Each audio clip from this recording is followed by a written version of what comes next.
The courtroom was silent, yet heavy with tension like a storm waiting to break. Cameras clicked, pens scratched across notepads, and all eyes turned to the center of the room where Representative Jasmine Crockett stood tall, her voice sharp and unwavering. What she didn't realize, however, was that the storm she thought she controlled was about to sweep her away. "Let me make this clear," Crockett declared, pointing across the room with fiery determination. "If anyone continues to defy the rules, I will not hesitate to pursue legal action and even jail time if necessary." Gasps rippled through the crowd. Her threat wasn't just bold, it was shocking. But the strangest part, she was directing that fury toward her own reflection, and metaphorically speaking, all because in her desperation to silence her critics, her words twisted back upon herself. And it wasn't long before the wrong person decided to speak up. That person was Senator John Kennedy. Job had been watching quietly,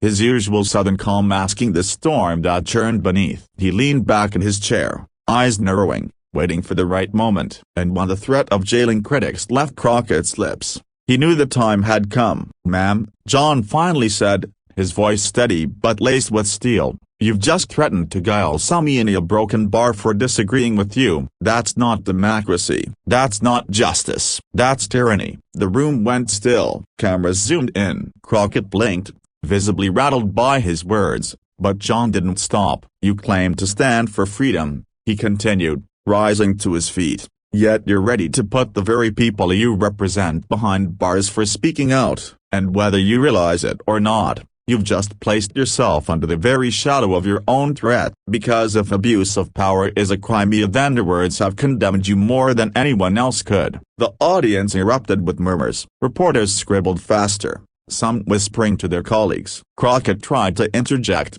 raising her voice to reclaim control, but the harder she pushed, the more her frustration showed. Then John did something she hadn't expected. He took the matter to the people. That very afternoon, standing on the courthouse steps beneath a blazing sun, he addressed the press. His words echoed through microphones, across television screens, and later across social media. "America doesn't belong to any one politician," he said, passion deep in his voice. "It belongs to its people. And when threats of jail are used to silence free speech, the very foundation of this nation is shaken. Let me tell you, Thesa, I will not stand by while anyone, no matter their title, tries to turn disagreement into a crime. If Representative Crockett wants to throw people in jail for exercising their rights, then she must be willing to admit she's guilty of the very offense she invented."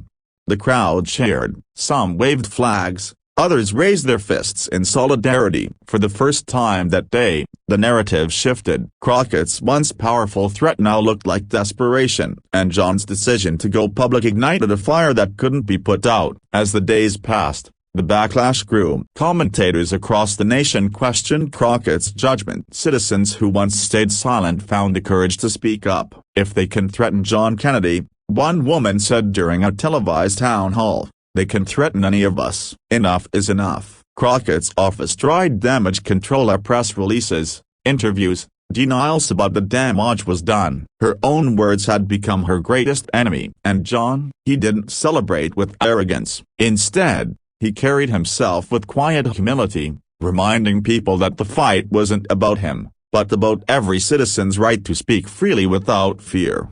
"We all make mistakes," he admitted in one interview, "but the measure of a leader is not how loudly they can threaten, but how wisely they can listen." My hope is that this moment becomes a turning point, and not just for one person, but for the way we treat each other as Americans. By the end of it all, Crockett's threat had backfired spectacularly. Instead of silencing her critics, she amplified their voices. Instead of intimidating John, she gave him a platform. And the story left behind a powerful message. When leaders forget the people they serve, the people will remind them. Freedom, once spoken for, can never be silenced. The storm had come and gone, but in its wake, the truth stood taller than ever.